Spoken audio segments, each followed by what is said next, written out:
Bab su'al al-yahud an-nabi sallallahu alaihi wasallam 'anil ruh wa qawlihi ta'ala yas'alunaka 'anil ruh. Ini bab soalan Yahudi kepada Nabi tentang ruh, dan firman Allah Ta'ala yas'alunaka 'anil ruh, mereka akan bertanya engkau tentang ruh. Ini kita sudah baca dah malam baru ni, tak perlu dibaca dah, cuma kita terjemah sajalah. Imam Muslim dengan sanadnya meriwayatkan daripada Abdullah, katanya, bainama ana amshi ma'an Nabi sallallahu alaihi wasallam fi harthin, ketika saya sedang berjalan kaki bersama Nabi sallallahu alaihi wasallam di ladang, baginda dalam keadaan bertelekan di atas pelepah tamar, mana tungkat daripada pelepah tamar. Tiba-tiba baginda lalu dekat satu kumpulan orang-orang Yahudi. Maka berkatalah sebahagian mereka kepada sebahagian yang lain, tanyalah dia tentang ruh. Kata mereka, apa yang mendorong kamu nak tanya dia? La yastaqbilukum bi syai'in takrahuna. Nanti dia akan menjawab soalan kamu itu dengan sesuatu yang kamu tidak senangi. Nanti dia akan menyambut kamu dengan jawapan yang kamu tidak senangi. Faqalu, tetapi mereka berkata juga, yakni sesama mereka, saluhu, tanyalah dia. Faqama ilaihi ba'duhum, dengan itu salah seorang ataupun sebahagian daripada mereka bangun, pergi kepada Nabi SAW dan bertanya baginda tentang ruh. Qala, kata perawi, yakni Abdullah, faskatan Nabi SAW, Nabi SAW diam. Baginda tidak menjawab apa-apa kepadanya. Saya pun yakinlah bahawa baginda sedang diwahyukan. Qala, kata perawi, yakni Abdullah, saya pun berdiri saja di tempat saya senyap di tegak gitu. Bila wahyu selesai turun, qal, Nabi SAW membaca, wa yas'alunaka 'anil ruh qulir ruhu min amri rabbi wa ma utitum minal ilmi illa qalila. Mereka akan bertanya engkau tentang ruh, katakanlah ruh itu sebahagian daripada urusan Tuhanku, dan tidaklah diberikan kepadamu ilmu kecuali sedikit jua.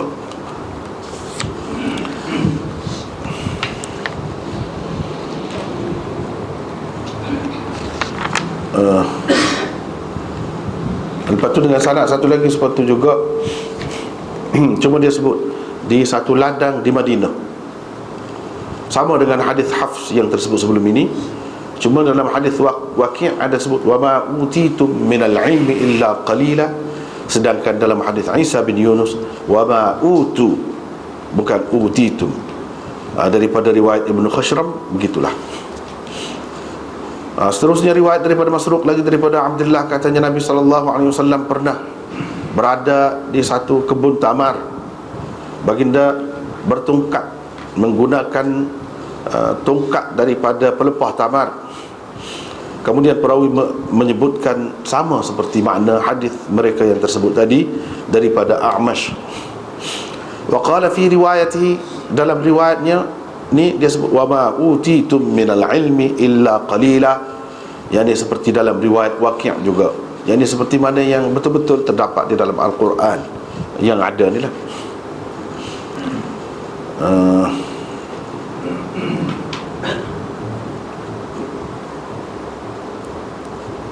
Itulah dulu. Jadi di sini soalan orang-orang Yahudi terhadap Nabi atau kepada Nabi tentang ruh, tentang ruh.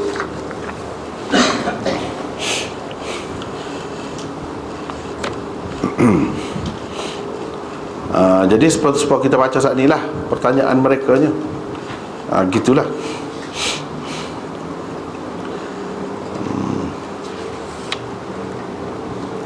Sebab perkaranya kalau kita dapati dalam kitab-kitab hadis dia sebut dalam riwayat ni begini, dalam riwayat ni begini. Quran tu nampak tidak serupa.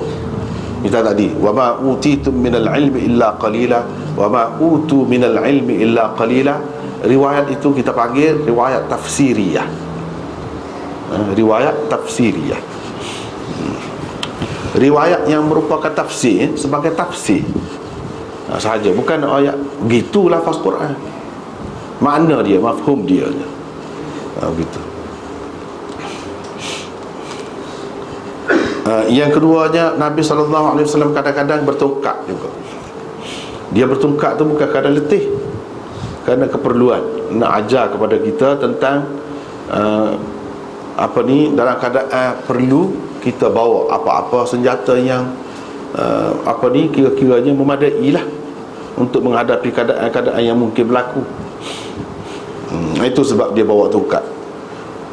Jadi dalam keadaan ni, tongkat itu boleh dibawa oleh orang yang kuat, orang yang muda sekalipun boleh jika perlu. Jika perlu, sesuai dengan keadaan lah. Jadi di masa Nabi SAW dulu, ialah berjalan, kata ada lampu, keadaan tu bukanlah kawasan tempat orang semua. Ada macam-macam binatang tu, binatang-binatang yang berbisa. Sebab itulah dibawa tongkat tu dalam keadaan perlu. Kalau perlu benda lain, boleh bawa lah benda lain, gitulah. Boleh bawa juga benda lain. Dan selain daripada tu, orang zaman itu, dia zaman Nabi itulah, di tempat dia tu payah air ni sikit sangat, jimat benar. Bahkan dalam kitab-kitab hadis disebutkan bahawa orang lelaki ada ketika-ketikanya hanya menggunakan tanah sahaja untuk beristinja. Air ni kalau ada pun diutamakan, disediakan untuk orang-orang perempuan. Sampai setara tu susahnya air. Jadi salah satu keperluan tongkat tadinya, bila dia pergi ke mana-mana nak buang air, terutamanya kalau nak kencing lah, dia itulah tikai tanah tu, tanah kerah tu. Dia buat begitu, jadi pecah-pecah dia boleh ambil lah ketul-ketul tu, ketul-ketul tu untuk beristinja. Itulah banyaklah keperluan tongkat itu. Dalam keadaan-keadaan tertentu pula, bila pergi semaya tu padai tu di tanah lapang, di situ tidak ada apa-apa pun untuk semaya tu, untuk dibuat sutera.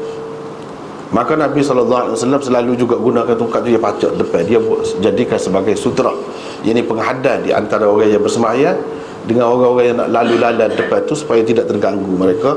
Itu juga antara maksud bawa tongkat tu. Jadi banyaklah maksudnya, banyak. Tapi dalam keadaan tidak perlu, tak perlulah.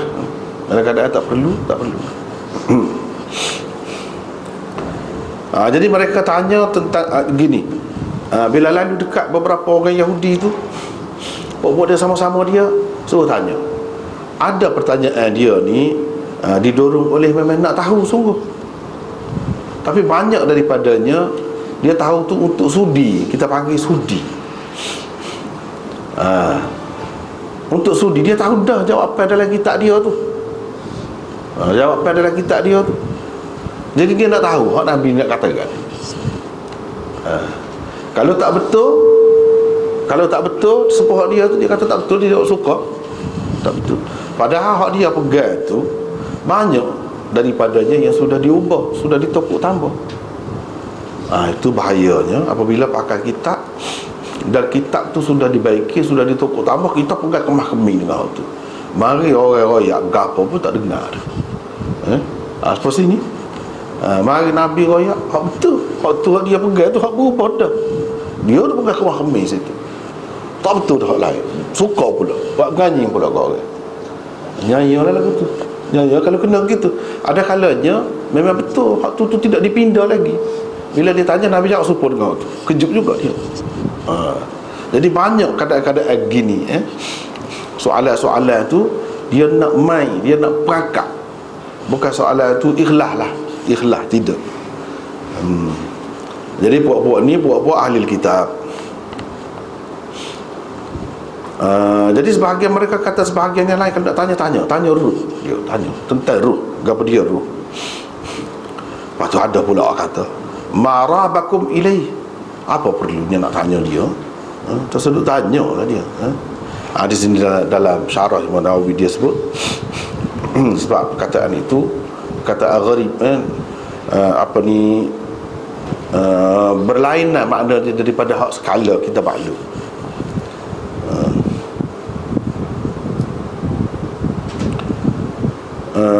Ma rabakum ilai ma da'akum ila su'alihi, dia kata. Apa yang mendorong kamu nak tanya dia? Tanya agak apa?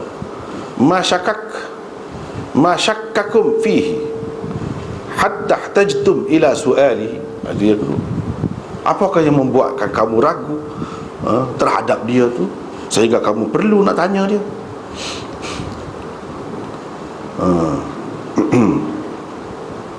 Ataupun yang ketiganya, ma da'akum ila su'alin takhshawna su'a 'uqbahu. Apakah yang mendorong kamu kemukakan soalan yang kamu bimbang jawapan dia tu, yang kamu bimbang akan jawapan dia tu? Apa faedahnya? Ada suruh tanya juga, tanya. Sebab dia ada maksud tadilah tanya. Jadi bila tanya, Nabi SAW diam. Puak-puak dia pun tahu dah. Kalau Nabi lagu tu dia diam. Dia tidak tahu, dia tidak jawab dengan fikiran dia tak. Kalau orang biasa, dia akan guna fikiran lah, rasanya gini berdasarkan gini. Gitulah kitab tu, kitab ni, kita kata. Dia diam. Jadi fa'askatan Nabi SAW, dia tidak guna sakata di sini. Jadi itu juga lughah yang mengelirukan. Asal makna askata biasanya mendiamkan. Ini dia diam. Jadi ada juga perkataan askata digunakan dengan makna sakata. Itu nak cerita. Nabi SAW tak jawab apa-apa, senyap. Jadi Abdullah bin Mas'ud sudah ada pengalaman lama duduk dengan Nabi SAW. Dia tahu keadaannya bila Nabi terima wahyu ni lagu mana. Dia tengok ke keadaan tu, dia pun senyap. Dia hormatlah, hormat kepada keadaan suasana tu. Bila wahyu selesai turun, Nabi SAW pun baca, wa yas'alunaka 'anir ruh. Sebab tadi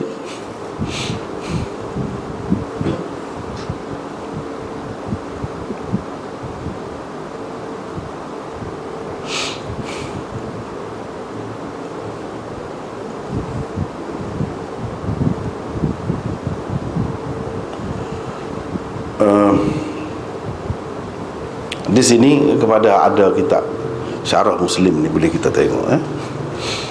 Falamma nazala al-wahyu, bila turun wahyu, Nabi sallallahu alaihi wasallam baca. Wa kadza dzakarahu al-Bukhari fi aktsari abwabihi. Imam Bukhari dalam kebanyakan babnya bila sebut sini dia sebut lagu ni juga.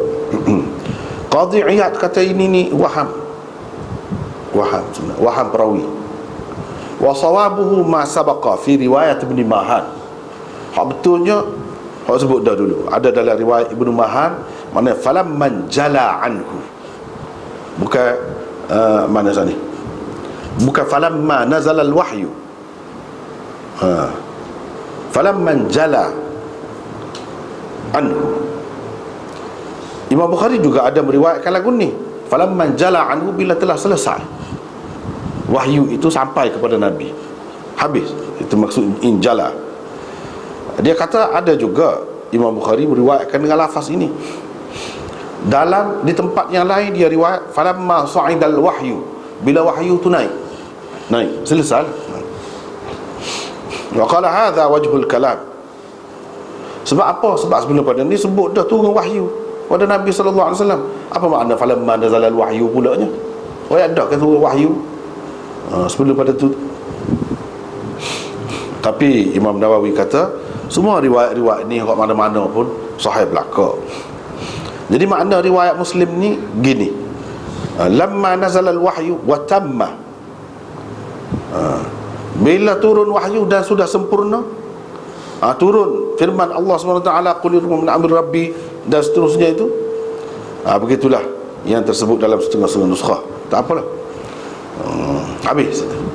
Jadi dia kata di situ ada waham mengikut Qadhi Iyad, tapi Imam Nawawi kata tidak, boleh pakai juga tu. Boleh pakai juga. Sebenarnya kalau kita kata Tak perlu kata waham sini. Bila nazalal wahyu, wahyu telah turun, mana selesai turun. Bukan wahyu tu tengah turun dah. Bila wahyu selesai turun, sebab dia guna fi'il madhi gitu. Jadi tak perlu kita kata ada waham gapo di situ. Tak apalah. Tanya tentang ruh. Qala al-Maziri, dia kata al-kalamu fi ruh wan nafs. Ni cerita perbincangan tentang ruh, nyawa ni termasuk dalam perkara yang rumit dan halus sangat, perbahasan tentangnya. Namun begitu ramai, kata dia, ulama-ulama tulis kitab suku dah bicara cara kau ni, tulis kitab suku. Lepas tu dia kata, Abul Hasan Al-Asy'ari berpendapat ruh itu gapo, iaitu an-nafsud dakhil wal kharij. Nyawa, ruh tu nyawa lah, hak tu masuk dalam tubuh kita tu. Hak kita duduk nafas, tarik, keluar, hak tu. Ibnul Baqillani berkata, dia kata serupa tu juga. Cuma soal lagi taradud antara makna lagu tu, nyawa tu, ataupun antara makna hidup. Ruh tu kehidupan. Ada juga yang mengatakan jisim latif. Ruh itu satu jisim yang halus, lembut, yang ada bersama jisim-jisim yang zahir, dan ada pada anggota-anggota yang zahir. Ini disebut. Ada juga yang mengatakan tak ada orang yang tahu ruh ini kecuali Allah Ta'ala. Pasal apa? Pasal dia pegang qulir ruhu min amri rabbi. Jumhur ulama mengatakan ruh itu sesuatu yang maklum. Cuma khilaf, ada beberapa pendapat tentang perincian dia. Bahkan ada yang mengatakan ruh itu dengan makna darah. Macam-macam lagi ada. Ayat ini, kata dia, tidak menunjukkan, tidak boleh dijadikan dalil bahawa ruh itu tidak boleh diketahui hakikat dia.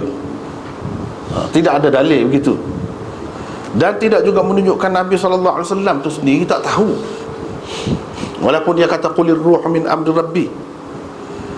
Sebabnya Nabi jawab begitu dalam ayat ni ialah kerana mereka tahu dah, mereka pakat dah, yang ni puak-puak apa ni ahli kitab ni lah, iaitu dia kata dah, mengikut berdasarkan kitab-kitab dia, kalau orang biasa dia akan cuba jawab tentang ruh. Kalau Nabi, dia tak akan jawab. Dia tak akan jawab. Memang dia tahu dah gitu. Jadi dia nak sudi lah. Sebab tu kita kata dah tadi, jadi soalan dia tu soalan nak sudi, nak tahu. Kalau Nabi sungguh, dia tak akan bagi jawapan yang terang. Dia akan serah kepada Tuhan. Tapi kalau tidak Nabi, dia akan bagi lah. Macam-macam lah pendapat gitu gini. Tak apalah, gitulah hak disebut di dalam kitab Syarah Imam Nawawi ni. Sebahagiannya kita sudah bicara dah juga dulu, bukan jumpa dah ni ruh ni. Kemudian banyak pula kalau dari segi pandangan ulama tu kan banyak lah. Antaranya ruh dengan makna Jibril, antaranya ruh dengan makna Quran. Quran ruh juga.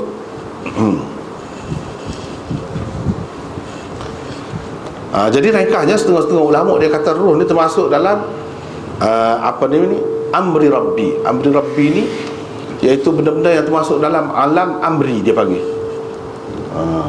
alam amri. Alam amri ni makna jadinya, tidak jadinya, masuknya, keluarnya, adanya, tidak adanya pada seseorang itu berdasarkan perintah Tuhan.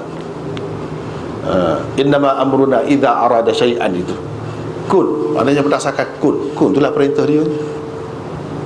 Mana gitulah. Ada dalam tubuh ni. Ada pada masa ni ada. Tidak ada, tak ada. Gitu, dia termasuk dalam alam hak lagu tu, bukan termasuk dalam alam kauni atau khalqi. Bukan hak bahasa jenis lagu tu dah, tapi termasuk dalam alam amri. Macam-macam lah pendapat. Tapi Nabi SAW tidak jawab di situ. Tidak jawab. Dia kata ruh itu min amri rabbi wa ma utitum minal ilmi illa qalila. Dan ayat ini tidak bermakna melarang kita mengkaji ruh. Sejauh mana boleh nak kaji-kaji? Ulama-ulama kita kaji dah dulu. Banyak dah tulis kitab suku. Tak ada pula mereka berasa salah ke macam Tuhan larang aku dalam ayat ni. Tak, mereka tak faham gitu. Mereka tak faham gitu. Setakat mana boleh kaji-kaji? Gitu. Setakat ni tak jumpa lagi. Setakat ni ahli agama ke, ahli perubatan ke, ahli gapo ke, tak jumpa. Tak selesai lagi. Kalau kita kata ruh tu dengan maksud, ruh itu dengan maksud, ruh tu dalam tubuh manusia ni, maknanya tak dapat lagi lah, tak boleh selesai lagi, tak jumpa lagi. Kalau kita kata ruh tu dengan makna Quran, yang ni hakikatnya kalam Allah, tak tahu juga hakikatnya kalam Allah, ruh dengan makna Quran. Kalau ruh dengan makna Jibril, tahulah, tapi hakikat dia kita tak tahu juga. Gitulah. Jadi puak-puak dia tahu dah, kalau dia sungguh Nabi, dia tak akan jawab. Jadi hak ni mengejutkan dia lah, bila tidak jawab. Gitu je jawapan. Jadi jawapan lagu ni jawapan seorang Nabi. Gitulah. Tapi puak-puak dia ramai juga tak masuk Islam sebab sebab sombong sanilah, sebab sombong. Dia berasa dia lebih, dia berasa dia lebih.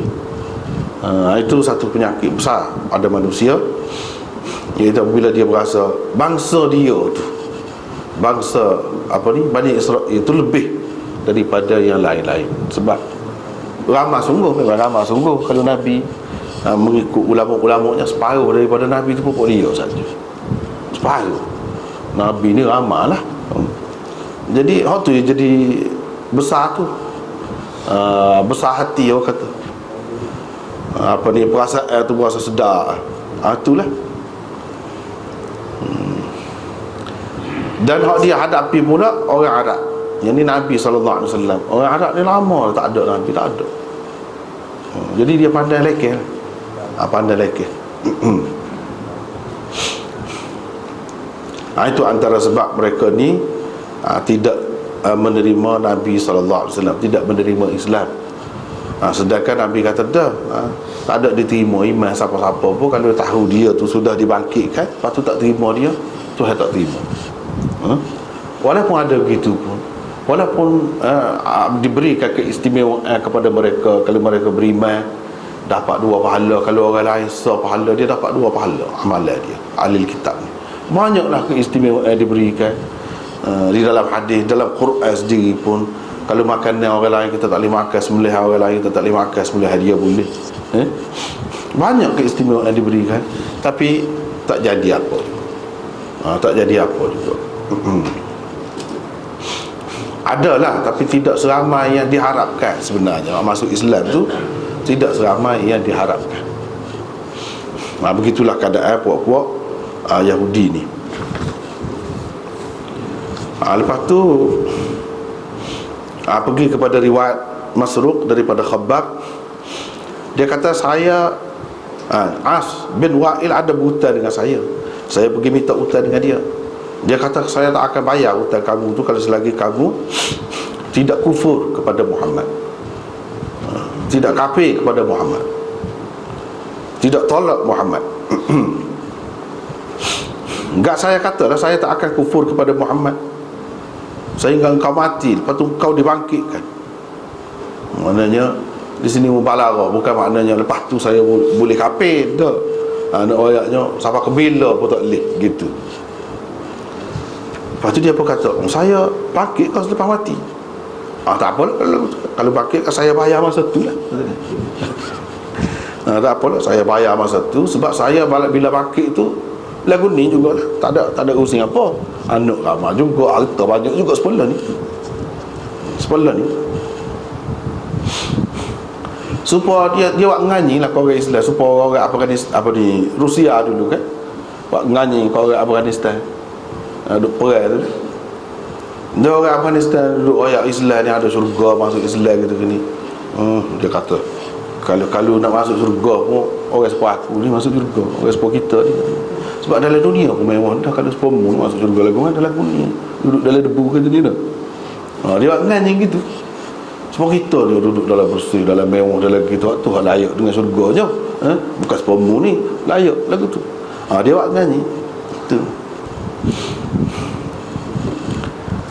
Jadi ini tidak percaya kepada hari kemudian. Lepas tu buat main-main lah. Jadi orang Islam ni dibuat main-main, disudi, diejek. Bukan sahaja Nabi SAW, sahabat-sahabat dia pun kena juga gitu. Sahabat-sahabat dia pun kena juga dalam menghadapi orang kafir ni. Dan orang kafir ni, ahli kitab kau dia kuat sangat, jiwa ataupun semangat kebendaan kuat sangat, tebal sangat. Itulah antara yang menghalang manusia ini daripada mendapat kebenaran. Inilah turun ayat. Dalam ayat tu sebut ada kaitan dengan hak tu lah. Tapi sebenarnya dia tidak khusus dengan orang berkenaan. Jadi orang yang berkenaannya siapa tadi? Al-As bin Wa'il. Al-As bin Wa'il tu ayah kepada sahabat lah, Amar bin Al-As, ayah dia. Tapi ayah dia ni sampai mati tak masuk Islam. Amar bin Al-As. Kan kita ada anak pada dia lagi, Abdullah bin Amar bin Al-As, orang alim besar, anak cucu dia lah. Waktu juga. Tapi ada hak Islam, ada hak tidak Islam. Ada Islam, hak tidak ada Islam, ada macam-macam. Afara'aita alladhi kafara bi ayatina wa qala la utayanna malan wa walada. Tidak tengok kau keadaan orang yang tidak percaya kepada tanda-tanda kami itu? Dia duduk kata, saya pasti akan diberikan harta benda dan anak pinak kalau lahir esok, kalau bangkit semula. Dia kaya seperti ni. Hingga kepada firman-Nya, sedangkan manusia tu dia tidak sedar masing-masing akan pergi seorang diri je menghadap Tuhan. Di mana nak ada harta, di mana nak ada anak-anaknya, sana tak ada dah, cerita tu habis dah. Tapi kalau dah tak percaya sesuatu, habis dah, tak percaya dah. Dalam hadis Jarir, dalam riwayat lagi ni, Khabbab tu kata, dia kata saya dulu ni tukar besi. Qain tu mana tukar besi semasa jahiliah. Jadi saya buatlah satu kerja, satu benda untuk As bin Wa'il ni. Lepas tu saya pergilah nak minta hutang tu, dia tak bayar lalu. Gitu cerita hak tadi. Lepas tu hak seterusnya seperti tadi lah.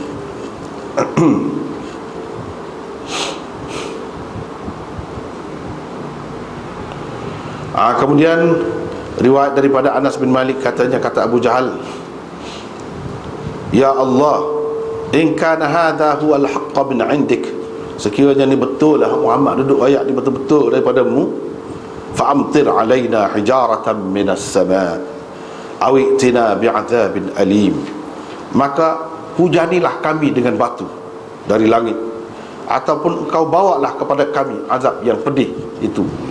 Dia duduk kata azab lah, kena seksa lagi ni lah, macam-macam dia kata. Kalau betul lah dia ayat ni, buat mari lalu lah, kata dia, buat mari selalu.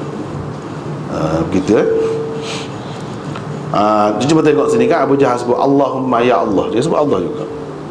Sebab tu betul juga orang kata orang kafir boleh sebut, boleh guna juga nama Allah ke apa tu.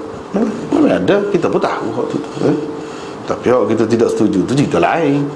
Hak tu ayat dah, hak tu selesai dah.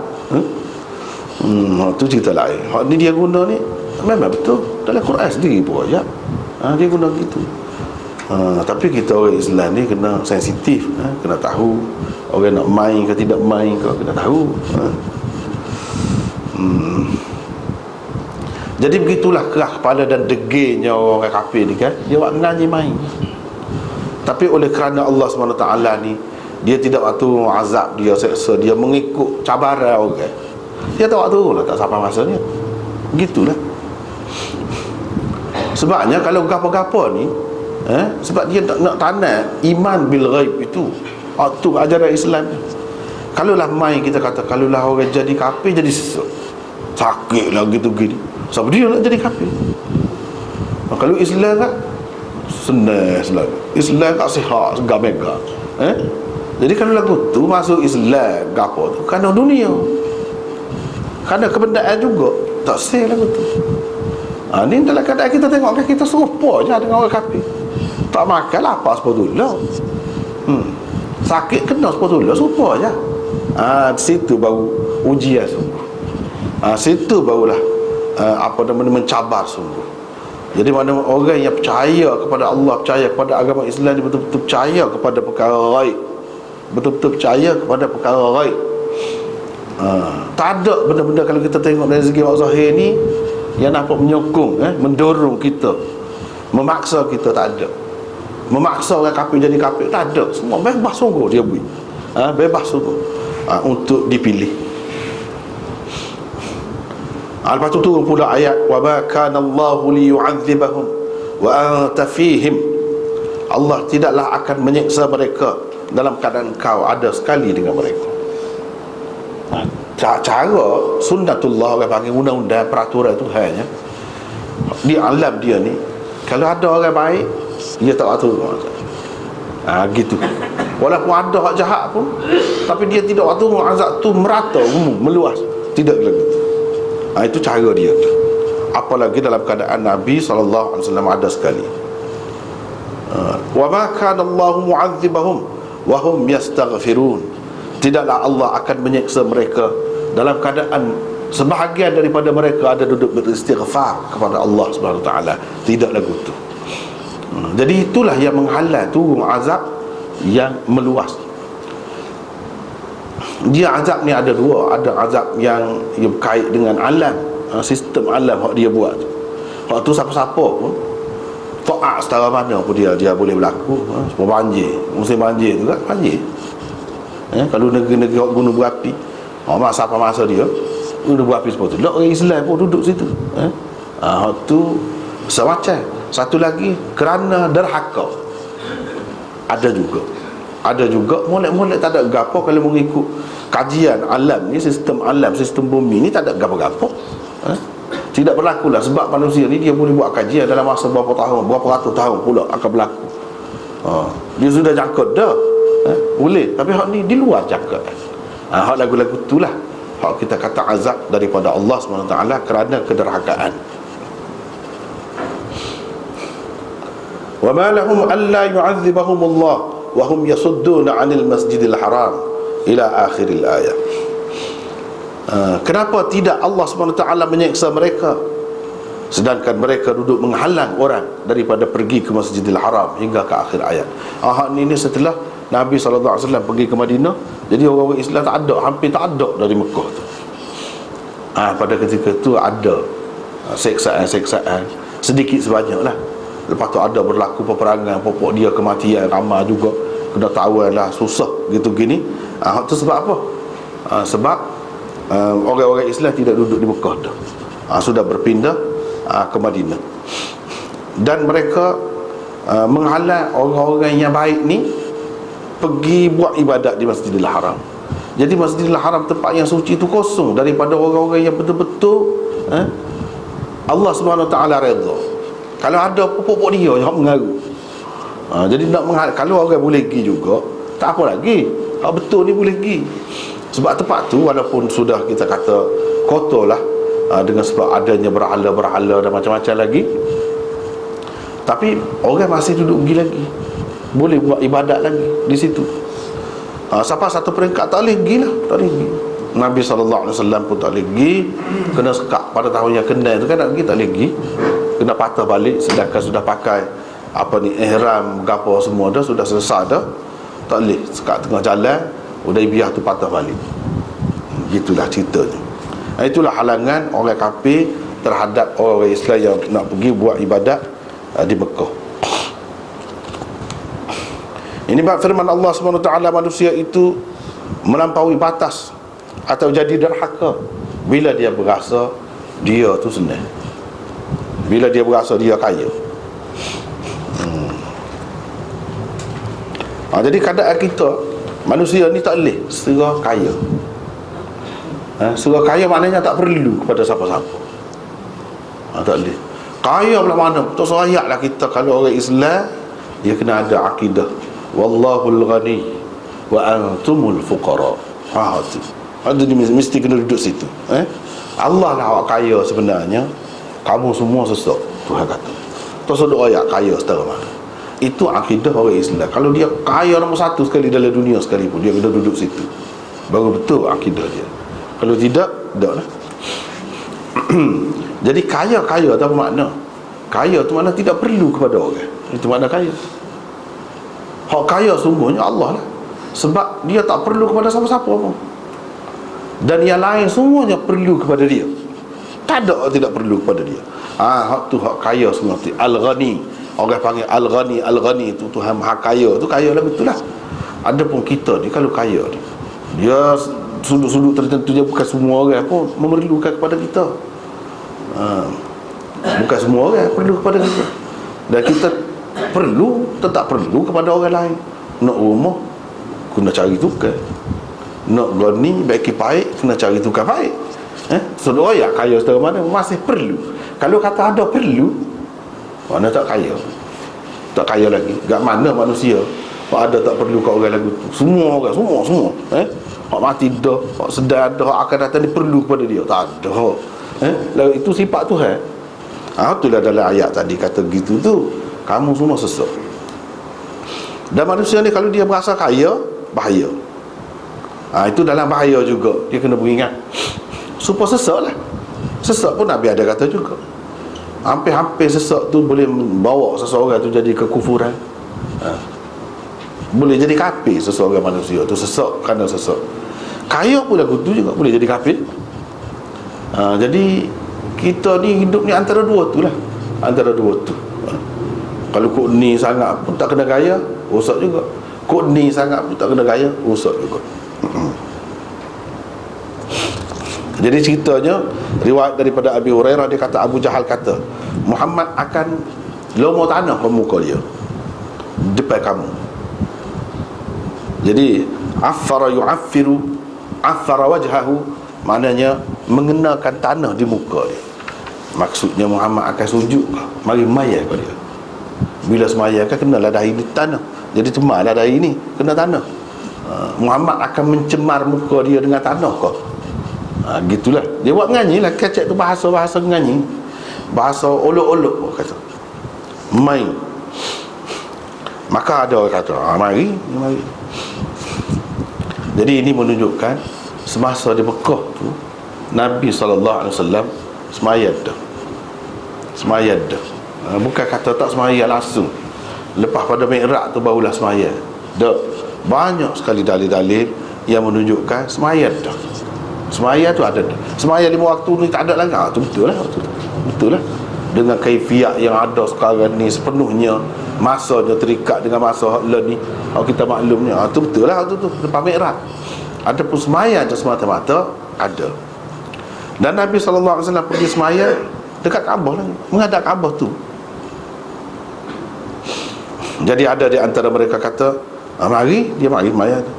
Dia pun kata, siapa dia? Abu Jahal, demi Tuhan Lat dan Uzza, kalau aku tengok dia buat lagu tu, dia sujud lah maksudnya, aku nak jerit tekuk dia tu,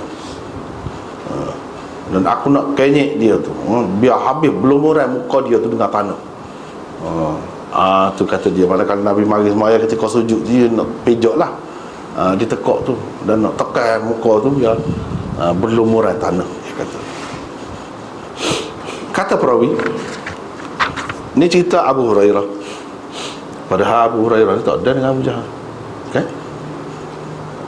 Abu Jahal ni mati dalam perang Badar. Abu Jahal ni mati dalam perang Badar. Abu Hurairah masuk Islam tahun yang ke-7. Hak ni cerita ni tentu dah lah cerita Mekah. Abu Hurairah masuk Islam ni Madinah, dia tak pergi Mekah. Jadi benda-benda lagu ni kadang-kadang mengelirukan setengah-setengah orang. Dia kata macam mana dia riwayat, dia tahu mana dia ambil dengan siapa. Benda ni tidak pelik. Moga dia dah dengan Nabi, boleh jadi Nabi SAW sendiri cerita ke dia, boleh jadi juga orang lain, sahabat-sahabat lain yang pada masa tu tidak Islam lagi, duduk tengok, dia tahu apa orang duduk kecek tu. Jadi Abu Hurairah tidak sebut orang tu, tidak sebut Nabi, tidak sebut orang tu pun tak apa. Dari segi kaedah ilmu hadis, dia orang panggil itu mursal sahabi. Kalau dia ni betul-betul terima daripada Rasulullah, tak ada mursal ke apa lah. Memang terus apa kepada Nabi dah. Tak ada kemuskilan apa-apa dah. Ni muskil ni kalau Nabi tak ayat kan, kita tahu mana Nabi tak ayat ke dia. Dalam duduk cerita, cuma dia dah terekah tu, dia ayat gitu.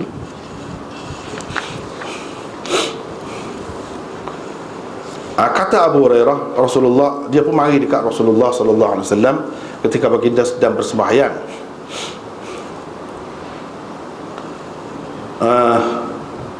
Dia mendakwa nak jerit lah, tekuk. Kata perawi, hak ramai-ramai tu tidak mengejutkan orang ramai-ramai hak nanti tengok tu, melainkan dia tu mundur ke belakang. Tiba-tiba jadi kejut tengok, apa dapat mundur gitu semua. Tu je. Orang pakai duduk tengok, nanti tengok dia lah. Moga dia backing, tak boleh orang larang. Tak boleh orang sekat dia. Kalau orang sekat dia bahaya orang tu. Jadi nanti tengok. Jadi orang yang tengok ni kejut kan. Kejut tiba-tiba dia mundur dengan kuat ke belakang dia. Dan gitu dengan tangan dia. Itu yattaqi biyadih, melindungi diri dengan dua belah tangannya. Lepas tu orang tanya dia lah, jadi macam ni kan Abu Hurairah ni tak dah dengan puak-puak tunggal pun. Kira-kiranya orang-orang yang ada situ tu kemudiannya masuk Islam.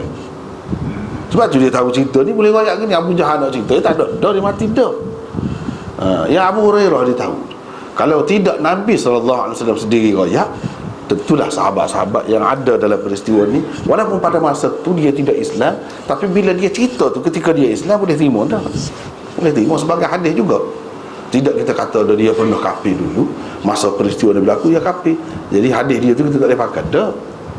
Kan ada dalam Bukhari mula-mula tu, antara di bahagian awal tu lah, ada Abu Sufyan tu kan.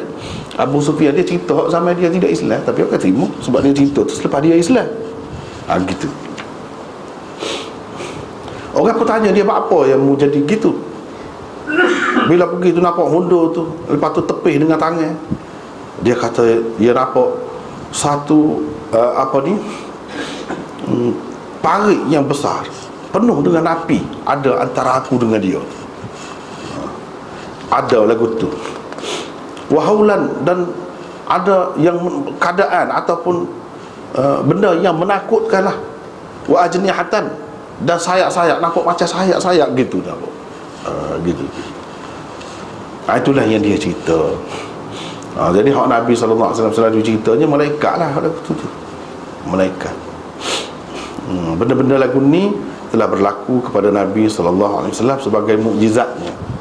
Sebagai mukjizatnya. Kalau orang biasa berlaku begitu, orang manusia biasa tidak Nabi lah, kalau dia tu waliullah, orang panggil keramat. Benda-benda macam ni kalau berlaku, orang panggil keramat. Tapi ada satu lagi, orang Islam juga dia mengamalkan ilmu, orang panggil ilmu dunia. Ilmu dunia dia boleh jadi juga, jadi gini, boleh dapat juga. Tapi itu tidak keramat, tidak mukjizat kan. Boleh ke nak dapat? Boleh. Orang uji dah. Orang uji dah. Dan tidak semestinya benda tu salah. Tidak mesti salah. Tidak salah pun orang panggil ilmu dunia juga. Katakanlah dia guna ayat Quran juga. Amal boleh jadi gini. Kalau orang nak dia macam singa nak terkat misalnya, dia boleh jadi. Boleh jadi. Jadi tak nak apa kau macam-macam. Dia boleh. Tapi itu termasuk dalam ilmu dunia. Orang tidak panggil keramat lagi. Keramat ni orang yang betul-betul ikut ajaran agama yang betul. Dia tak ada ngamal gapo-gapo. Dia tidak melanggar sunnah Nabi SAW dalam hidup dia. Tiba-tiba berlaku benda-benda macam ni kan.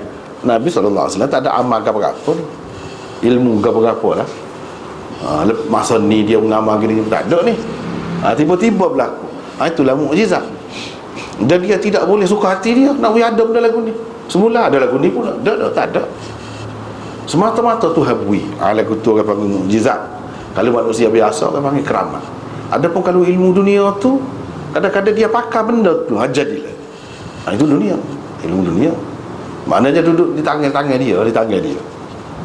Kalau dia pakai jadi. Kalau dia tak pakai tak jadi, gitu. Rasulullah SAW bersabda, kalau dia menghampiriku, kalau dia mari dekat dengan aku, nescaya malaikat akan menyambar dia, satu anggota demi satu anggota. Malaikat akan sambar ambil dia, mana yang kita kata cabut sekates-sekates, cabut sekates-sekates kalau dia pergi juga.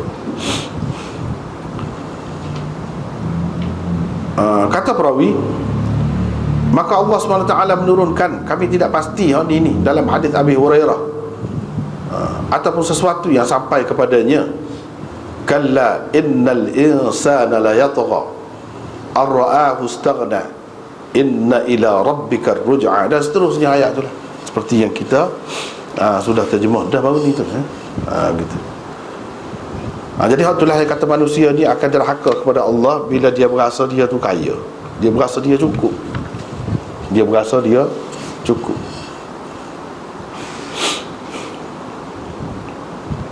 Tak perlu gapo-gapo dah kepada orang. Jadi maknanya orang yang derhaka kepada Allah SWT ni tak pandai nak lawan lah dengan Tuhan. Begitulah kesimpulannya. Inna ila rabbika ar-ruj'a ara'aita alladhi yanha 'abdan idza shalla. Waktu tu ia melarang hamba nak pergi sembahyang lah. Orang Nabi nak pergi sembahyang tu. Begitulah yang dalam ayat ni kita sudah baca dah baru ni. Maknanya Allah SWT kata kalau nak cabar dia, kalau nak lawan dia tak pandai lah. Sebab apa? Kalau panggil pokok-pokok dia, askar dia pun nadiyah, dia panggil faliyad'u nadiyah sanad'u zabaniyah, kita akan panggil zabaniyah, jadi tak pandai lawan. Tak salah lawan lah. Gitulah kira. Babud dukhan, ini bab asap. Imam Muslim dengan sanadnya meriwayatkan daripada Masruq, katanya ketika kami sedang berada di samping Abdullah, sedang duduk-duduk di samping Abdullah, dia pula muttaji'un bainana, dia pula berbaring ataupun menyenggeng di antara kami. Muttaji'un bain, mana baring ni, inilah bata. Biasalah orang Arab ni pada duduk sampai selan ni pula gitu lagi. Dia cara dia tu. Mungkin dia tidak duduk mana kursi ni. Dia duduk ni atas lantai gitu, ada matahari menyenggeng. Dia tekan atas matahari gitulah. Kalau orang tua-tua tu dia tak cakap kan. Lama kecek dia duduk gitu, jadi anak murid tak kisahlah dia duduk gitu pun. Tiba-tiba mari satu orang, dia kata, wahai Aba Abdurrahman, ada seorang ahli kisah di Abwab Kindah, duduk di Abwab Kindah, di kawasan-kawasan hadapan lah, di muka Kindah nama tempat, bercerita. Dan dia kata ayat Dukhan tajid, ayat yang menyebutkan cerita asap tu tidak berlaku lagi, akan berlaku. Jadi asap tu akan mengambil nyawa orang-orang kafir. Ada pun orang-orang mukmin hanya dia mengalami sekadar macam selesema gitu saja. Asap tu kalau kena. Abdullah pun kata, faqala Abdullah wa jalasa wa huwa ghadban. Dia duduk begitu. Duduknya bang cokok dia. Marahlah, marah. Dia kata, ayyuhan nas, wahai manusia, takutlah kamu kepada Allah. Sesiapa yang tahu sesuatu di antara kamu, dia kena cakaplah apa yang dia tahu. Dan sesiapa yang tidak tahu, dia kena kata Allahu a'lam, Allah lebih tahu. Kerana dikira alim, lebih alim ataupun lebih patut seseorang itu berkata untuk apa yang dia tidak tahu, Allahu a'lam, lebih baik lagi kepada dia. Dia kata gitu daripada dakwah tak tentu kalau. Kerana Allah Azza wa Jalla kata kepada nabinya sallallahu alaihi wasallam, qul ma as'alukum alaihi min ajr wa ma ana minal mutakallifin. Katakan, aku tidak minta apa-apa upah pun daripada kamu atas ajaran yang kusampaikan ini. Wa ma ana minal mutakallifin, dan tidak pula aku ni termasuk antara orang yang mengada-ngadakan cerita. Benda tak tahu kecek juga, tahu banyak juga. Dia pun kata, sebenarnya Rasulullah sallallahu alaihi wasallam bila dia tengok orang-orang kafir Mekah ni berpaling, tak mau terima ajaran dia, dia pun doa sampai satu peringkat. Dia cabar-cabar kuat sangat ni kan. Di peringkat permulaannya dia pun kata, Allahumma sab'un, ya Allah, biarlah 7 tahun. Serupa 7 tahun zaman Nabi Yusuf. Maka mereka ditimpa kemarau yang menghancurkan segala benda. Repuk, jadi repuk segala benda. Pokok kayu tak tumbuh. Pokok kayu tak tumbuh. Jadi kemarau betul lah. Sehingga mereka makan kulit dan bangkai kerana lapar. Kerana lapar. Dan dia tengok ke langit. Seseorang daripada mereka tengok ke langit, dia nampak macam asap, berasap. Berasap tu apa kita kata? Apa kita kata di bahasa Melayu ni? Kita ke bahasa kita kadang-kadang kita kata pelina anak mata dah. Lagu itulah. Orang ini berasap nampak sebenarnya, kabur jadi kabur. Berjerbu, sebenarnya tak ada jerbu, kok terlapas lajuk tu. Mata tu jadi gitu.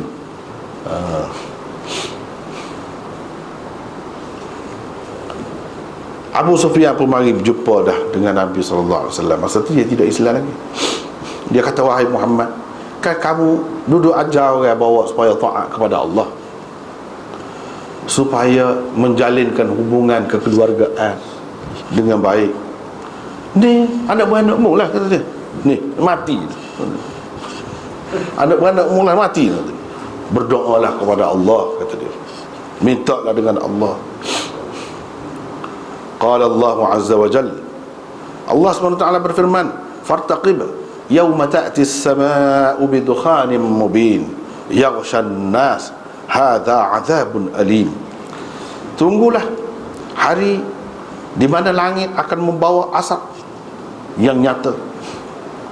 Yaghsha an-nasa, asap itu akan mengelubungi manusia. Itulah azab yang dahsyat, yang pedih, hingga kepada firman-Nya, innakum aidun, sesungguhnya kamu akan kembali pula ke kepala pula. Qala, kata apa ni, Ibnu Mas'ud, afa yukshafu azabul akhirah, adakah azab akhirat tu akan dihilangkan? Ni kalau hilang, balik semula ke kepala semula. Ni cerita dalam dunia, bukan kiamat tu. Kalau dah kiamat, mana boleh lagu tu, kata dia. Yauma nabtishul batshatal kubra inna muntaqimun, pada hari kami menghentam mereka dengan dahsyat sekali. Kami sesungguhnya menghukum mereka. Batsyah, hentaman itu maksudnya iaitu pukulan orang-orang mukmin terhadap orang kafir pada hari Badar, perang Badar. Dia kata ayat dukhan ini, hak sebut dalam Quran tadi, sudah pun berlalu. Bukan kiamat tu tak ada. Wal batsyah wal lizam dan ayatul rum, ini hak semua sebut dalam Quran sudah berlalu belakang, lepas dah. Bukan cerita akan datang, kata dia. Yauma nabtishul batshatal kubra tu batsyah lah. Lizam tu ayat lizam, fasawfa yakunu lizama, mana azab Tuhan itu pasti akan menimpa mereka. Wa ayatul rum, alif lam mim itulah, walibatir rum fi adnal ard, hak tu sudah berlaku, kata dia. Itu kata Ibnu Mas'ud. Lepas tu riwayat asal lagi serupa juga. Ada satu orang pergi jumpa dengan Abdullah bin Mas'ud. Dia kata, saya tinggalkan di masjid satu orang duduk tafsir Quran dengan pendapat dia, dengan fikiran dia. Dia mentafsirkan ayat ini, yauma ta'tis samaa'u bidukhanin mubin.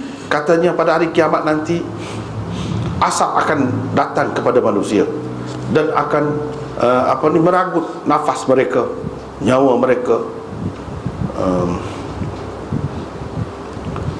Tapi kalau orang mukmin, dia hanya sekadar macam kena semua. Kata Abdullah, sesiapa yang tahu sesuatu ilmu, dia bolehlah cerita, bolehlah kecek. Tapi kalau sesiapa yang tak tahu, dia hendaklah berkata Allahu a'lam. Kerana antara tanda kecerdikan seseorang itu ialah dia kata dia tidak tahu. Dia Allahu a'lam kalau benda tu dia tidak tahu. Itu tanda orang cerdik tu. Sebenarnya cerita ni, kata dia, cerita ni bila orang Quraisy itu derhaka kepada Rasulullah sallallahu alaihi wasallam, Nabi mendoakan keburukan untuk mereka supaya ditimpakan kemarau, seperti kemarau yang berlaku di zaman Nabi Yusuf. Maka mereka pun ditimpa kemarau dan kesusahan, sehingga seseorang itu nampak, bila dia tengok ke langit, dia tengok macam asap kerana teruknya keadaan mereka itu.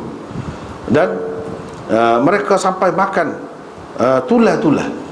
Maka hak tahu dah tu makan tulah. Ketika itu ada satu orang mari kepada Nabi SAW.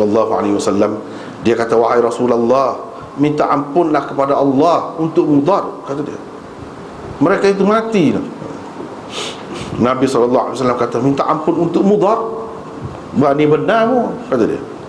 Berani sungguh kamu. Kata perawi, Nabi SAW berdoalah kepada Allah untuk mereka, dan Allah SWT menurunkan ayat ni. Ayat ni cerita Allah SWT menghilangkan azab yang ditimpakan itu. Inna kashiful azabi qalilan, kami akan hilangkan azab itu untuk sementara. Qalilan, atau sebentar, atau sedikit. Innakum aidun, tapi Tuhan kata, kamu akan buat pula perangai lagu tu. Akan buat pula lagu tu. Qala famutiru, kata perawi, lepas pada Nabi doa tu, turunlah hujan. Bila mereka dapat senang, falamma asabathumur rafahiyah, bila mereka dapat senang, qala, kata perawi, adu ila ma kanu alaihi, balik semula perangai asal. Balik semula perangai asal. Kata perawi, Allah SWT pun menurunkan ayat, fartaqib yawma ta'ti as-samaa'u bidukhanin mubin yaghshan nas hadha 'adzabun alim. Oh tadilah, yawma nabtishul batshatal kubra inna muntaqimun. Kata dia, hak ni berlaku pada hari Badar. Jadi orang kafir tengok berasak lari. Puak-puak dia kena teruklah pada hari itu. Lepas tu riwayat daripada Mas'ud, daripada Abdullah, kata dia, 5 perkara telah pun berlalu yang tersebut dalam Quran. 5 perkara telah pun berlalu. Yang pertama dukhan tadi tu, ayat tadi. Yang kedua lizam, fasawfa yakunu lizama. Yang ketiga Rum akan menang dalam melawan apa-apa Parsi. Yang keempatnya batsyah, yakni Tuhan bagi pukulan yang dahsyat pada orang kafir tu. Dia duduk manggok agah lah, sombong, begitu. Wal qamar, dan bulan, yakni bulan terbelah dua tu, itu sudah berlalu, kata Ibn Mas'ud. Lepas tu riwayat satu lagi, riwayat daripada Ubay bin Ka'ab, berhubung dengan firman Allah SWT, wala nudhiqannahum minal azabil adna dunal azabil akbar, kami akan merasakan kepada mereka azab yang kecil sebelum mereka menerima azab yang besar. Apa dia azab yang kecil itu? Masaibud dunia, musibah di dalam dunia. Dan Rum, ayat Rum tu, batsyah tadilah, ada dukhan, asap itu. Syu'bah perawi dia yang syak tentang batsyah ataupun dukhan dalam riwayat ini. Jadi ni semua ni yang kita baca saat ni berkenaan dengan dukhan, asap.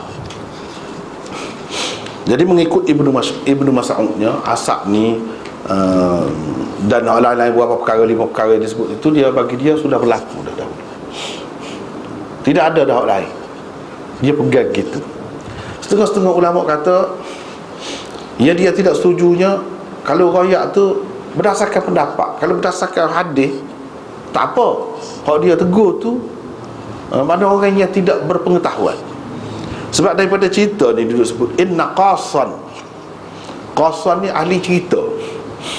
Ahli cerita orang panggil juga kalau zaman dulu ni wa'iz. Orang yang beri nasihat, mengajar lah, kita kata mengajar umum ni. Dia suka menarik perhatian orang bila dia bagi cerita. Cerita tu banyak nak cerita. Cerita ni kadang-kadang menarik cerita ni, sedap. Kalau kita nak buat cerita, oh gitu orang dengar tu. Tapi cerita tu tak tahu lagi secara mana. Cerita tu ada asas ke tak ada asas, tak tahu lagi. Tu orang panggil qusas. Zaman dulu di kalangan ulama-ulama bawa cara yang betul ni, kalau kata qas, ahli cerita, tak ada rega lah kepada dia. Demon ni dah buat busuk orang. Dari satu segi dia nampak molek, dia nak buat tu benda molek, tapi cara tu tak kena. Dia guna cerita-cerita karu. Cerita-cerita karu, lepas tu jadi punah orang. Ada pun ulama-ulama betul-betul dia pandai sungguh, dia tak ada cerita-cerita gitu, dia betul gitu. Sebab benda ni bukan boleh buat cerita dia ada tak boleh, dia tahu tak salah. Jadi tak boleh kira sedap lingo apa halua lingo. Tak boleh mengajar agama. Tapi banyaklah sedap kan cerita-cerita, banyaklah sedap-sedap tu dah. Saya nak bunuh anak dia. Macam-macam lah cerita-cerita tersebar dalam masyarakat ni, meluah lah. Meluah tu. Kalau sampai kita ni pakatan mimbar naik cerita tu, depan tu guru mengajar, pasal ada dalam kitab. Ni semua ahli cerita. Ahli cerita ni kalau mengikut ulama hadis tak ada ego, marah benar. Ahli cerita pasal apa? Dia ni nak buat rusak. Walaupun dari satu segi nampak jadi orang Ju, jadi rajin baca Quran, dia royak fadilat Quran gini-gini banyak sangat. Banyak sangat kelebihan tu, kelebihan ni, kelebihan sembahyang malam. Hak tu yang dia tekan. Sesoalannya Islam ni hak tu, hak lain kita ayat molek. Hak tu hak lain tak cara cuma abai tak cara. Hak orang, hak tu hak lebih besar dia tak ayat. Dia duk ayat sembahyang malam, sembahyang tasbih gomom dah. Hak tu dah sembahyang hak masih khilaf tu, ataupun macam-macam lah cerita. Tu benda tu. Jadi sebab itulah ulama-ulama dulu marah benar. Itu maksud ahli cerita. Bila kata ahli cerita ni, dia banyak jenis-jenis unsur-unsur tu lah. Tu Abdullah bin Mas'ud marahnya. Bukan dia menafikan ada di akhir zaman tu riwayat ada sebut Nabi sebut asak gini-gini tu. Bukan dia menafikan tu. Tapi royak molek lah. Royak molek, jangan capu-capu tak tu kalau. Ada juga ulama yang mengatakan tak, mana dia tidak tahu cerita tu, hadis tu. Hak dia tahunya hak ni. Jadi bagi dia semua ni sudah berlalu. Tak ada dah berlaku akan datang tu. Kalau ada akan datang pun kita tak sodok pasal, tak tukalu lah. Misalnya jerbu. Jadi jerbu lah maksud ni. Yang tak sesama bin dukhanin mubin tu. Tak boleh. Sedangkan dukhan hak maksud tu lagu mana? Ada kau sampai gitu. Jadi beza orang kafir dengan orang Islam. Dak sama-sama pening juga, sama-sama merah mata je kafir dengan orang Islam. Kena jerbu tu. Sama-sama sesak nafas pakai gua tu belakang. Orang kafir orang Islam super. Ni cerita lain ni. Kalau iya pun asak tu hak lain ni, cerita lain. Tak boleh kita tarik gini tak boleh. Cuma secara umumnya bolehlah kita kata dalam tafsiran yang sampingan, bukan hak asas. Ada juga ulama-ulama guna lagu tu.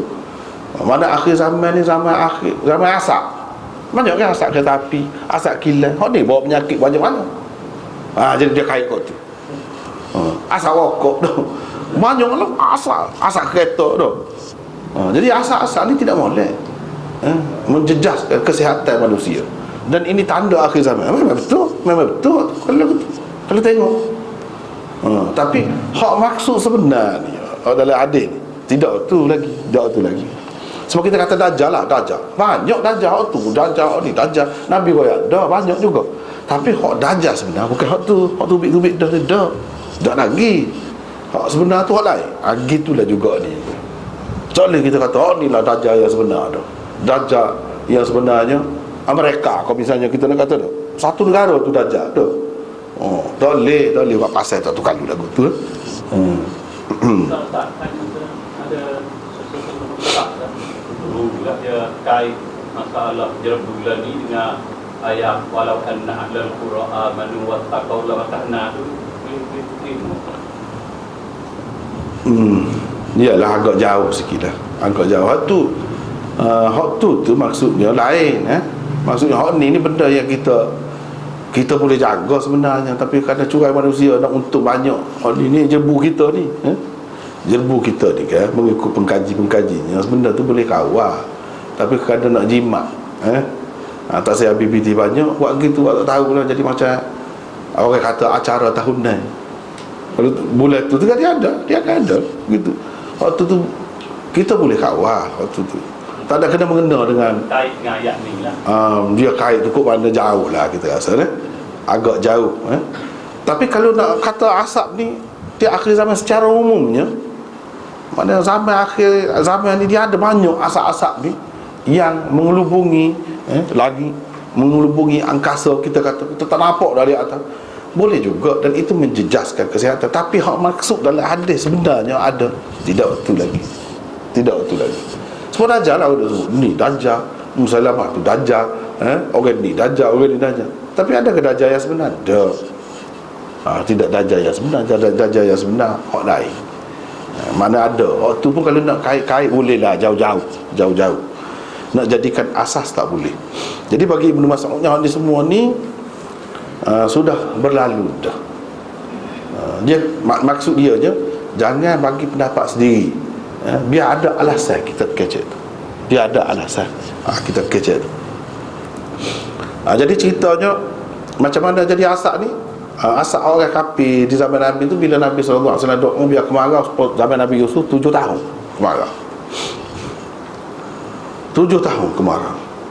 Jadi orang kafir pun tengok Abu Sufyan, dia tahu, dia serot dah. Sebab tu kemudian dia masuk Islam. Dia serot dah lama dah dia tengok Muhammad ni memang pelik. Tengok kalau dia takut, kalau Muhammad doa apa dia takut.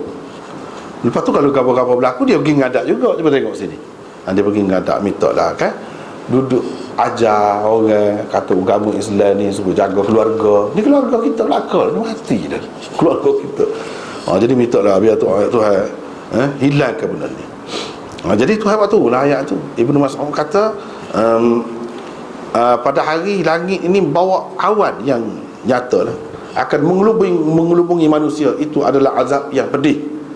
Tapi dia sebut pula dalam ayat tu, innakum a'idun, kamu akan kembali semula jadi perangai puasa tu. Ibnu Mas'ud kata, kalau azab ni akhirat saya nak kembali semula lagu mana? Tak ada dah mari dalam dunia ni, tak boleh dah. Tu dalil dia kan. Ni mana boleh itu semula ni, mana sebelum tu jauh zaman Nabi lagi. Ni demo-demo ni bila senang tadi kan kita baca riwayat tadi, bila senang balik semula puasa. Jadi boleh balik semula puasa tu sebab dalam dunia biasa. Kalau hari kiamat nak balik lagu mana dah. Hak kata hari kiamat tu, kecuali kalau kita kata sebelum kiamat. Sebelum kiamat, hak betulnya sebelum kiamat. Ni kata pada hari kiamat. Pada hari kiamat tak betul lah. Pada hari kiamat nak kembali lagu mana? Nak mari ke dunia ni pun tak boleh dah. Gitulah alasan dia nya. Jadi yang mana tusul batsyatul kubra dekat-dekat tu ayat tu semuanya berkenaan dengan benda hak sudah lepas dah. Jadi cerita tu hak berkait dengan perang Badar kata dia. Lepas dah.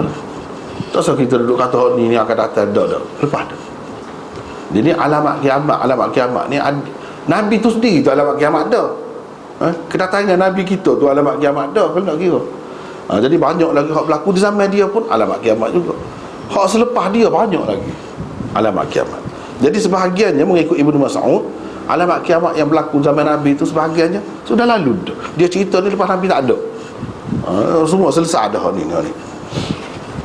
Jadi kalau kita nak membuktikan alamat-alamat kiamat yang lain, hak lain, tengok lain, jangan hak ni. Hak ni tu berkenaan dengan hak tu kata dia.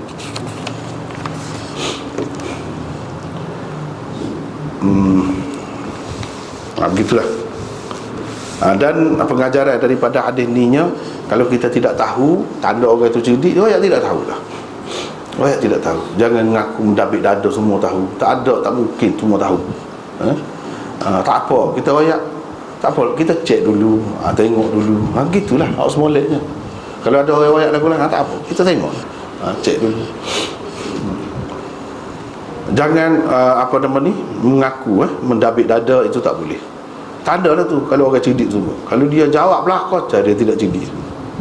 Tapi boleh jadi kalau dia pandai sungguh, kebetulan soalan-soalan itu dia boleh jawab belakang, dia boleh maknanya hak ni semua tahu. Tak ada tak tahu. Tanya lah apa, dia akan jawab. Lagu tu kalau hak memang dia tahu bidang dia. Banyak kalau orang lain tak tahu banyak, dia tahu. Betul tak apa tu.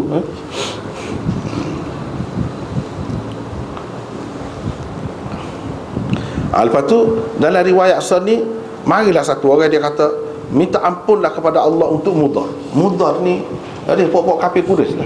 Dia lebih besar lagi daripada Quraisy itu. Mudar mana ramai lah. Dia minta ampun. Nabi kata minta ampun untuk Mudar. Berani benar mu, suruh aku minta. Tak boleh minta ampun untuk orang kafir ni, kata tak boleh. Apa yang suruh aku minta? Ni kerana buat mu lah buatnya. Lepas tu suruh aku minta ampun pula tu. Kalau minta hilang benda tu boleh kira. Dia minta ampun, tak boleh. Berani benar mu nak suruh aku buat gitu. Mana Nabi SAW tidak akan buat benda hak Tuhan larang. Hak Tuhan tak beri kepada dia, dia tak berani buat. Dia tak berani. Nabi SAW pun doa lah untuk mereka. Bukan minta ampun, dia doa. Doa biar hilang dah ni.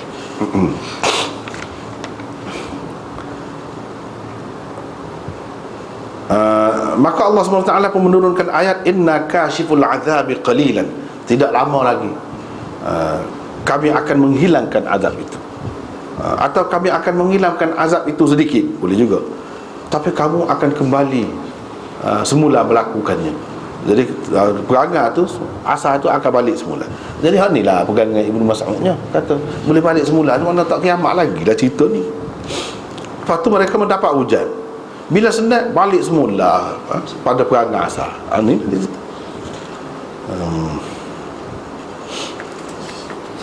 kemudian supaya hal lain-lain itu pun gitulah. Wala nudhiqannahum minal azabil adna dunal azabil akbar. Jadi hak ni azab yang kecil, yang tidak besar, sebelum azab yang besar. Manusia mungkin menghadapi siksaan atau kesusahan yang tidak seberapa dalam kehidupan di dunia ini, tapi dia akan mengalami hak besarnya, hak ni tidak ni, tapi hak akan datang di akhirat nanti. Jadi hak ni pun ada kaitan juga mengikut riwayat ini, berkaitan dengan orang kafir juga. Padahal dia tidak khusus dengan orang kafir, tapi dalam hak ni mengikut tafsiran hak ni, dia ada kaitan dengan orang kafir juga. Sebab apa? Al-Batsyah gapo tu semua tu berkenaan dengan orang kafir tu hak tu. Jadi lepas tu babun syiqaqil qamar, bab terbelah bulan sekat tu lah dulu. Allahu a'lam. Subhanakallahumma wa bihamdika asyhadu an la ilaha illa anta